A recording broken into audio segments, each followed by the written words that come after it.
থেকে, কালিয়াচক উপজেলা থেকে আমাদের শরীরের ঘাম ঝরিয়ে এই কথা আমরা প্রকাশ করেছি। ও ফিলিস্তিনের শাহাদত বরণকারী শিশুরা, ফিলিস্তিনের শাহাদত বরণকারী নারীরা, ফিলিস্তিনের শাহাদত বরণকারী বৃদ্ধরা, শাহাদত বরণকারী যুবকেরা, শাহাদত বরণকারী ফিলিস্তিনের নাগরিকরা, তোমরা একা, তোমরা শাহাদত বরণ করনি।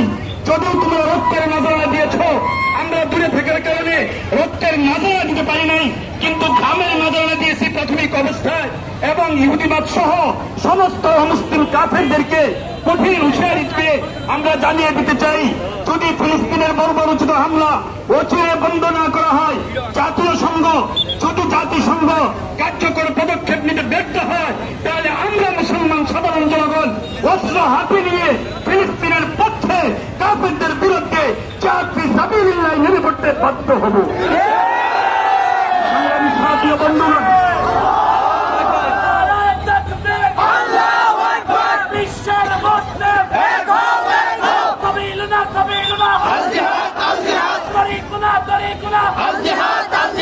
সংগ্রামী সাথী ও বন্ধুগণ,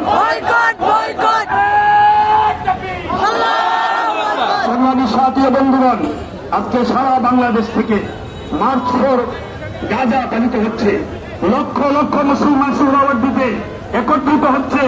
ইনশাআল্লাহ বিশ্ব দরবারে একথা জানিয়ে দিতে চায়, বাংলাদেশ অর্থের দিক থেকে দুর্বল হলেও মানবিকতার দিক থেকে, মনুষ্যত্ববোধের দিক থেকে, মানুষ হওয়ার দিক থেকে এক নম্বরে রয়েছে।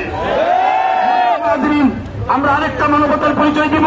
আজকে ঘাম জড়িয়ে যেমন ফিলিস্তিন ভাইদের প্রতি সহানুভূতি প্রকাশ করেছি, আজকে থেকেই আমি সমস্ত ফিলিস্তিনের পক্ষে সহানুভূতি জানানোর জন্য ইসরায়েলি পণ্যকে শতভাগ বয়কট করে ফেলব। ইসরায়েলি পণ্যের কারণে যদি আমার পরিবারের সদস্যদের সমস্যা হয়, মাথা ধুতে না পারে, শ্যাম্পুর সমস্যা হয়, সাবানের সমস্যা হয়, আজ থেকে 50 বছর পূর্বে, 30 বছর পূর্বে আমার মায়েরা যেমন সুতা দিয়ে মাথা ধুয়েছে, কাপড় ধুয়েছে, প্রয়োজনে আমরা কলা গাছ কেটে সুতা বানিয়ে কাপড় সাবান নিয়ে আমরা আমাদের মাথা কাপড় পরিষ্কার করব, তারপরেও ইসরায়েলি কোন পণ্য ব্যবহার করবে না। এটা হবে আমাদের সবচেয়ে বড় সংগ্রাম, এটা হবে সবচেয়ে বড় সংগ্রাম।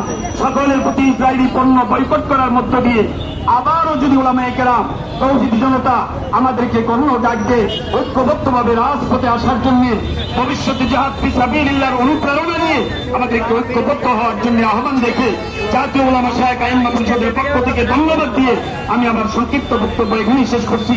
নাসরুম মিনাল্লাহি ওয়া ফাতহুন কারীব ওয়া আখিরু দাওয়ানা আলহামদুলিল্লাহি রাব্বিল আলামিন। আসসালামু আলাইকুম ওয়া রাহমাতুল্লাহি ওয়া বারাকাতুহু। আল্লাহুম্মা আমিন। ربنا ظلمنا انفسنا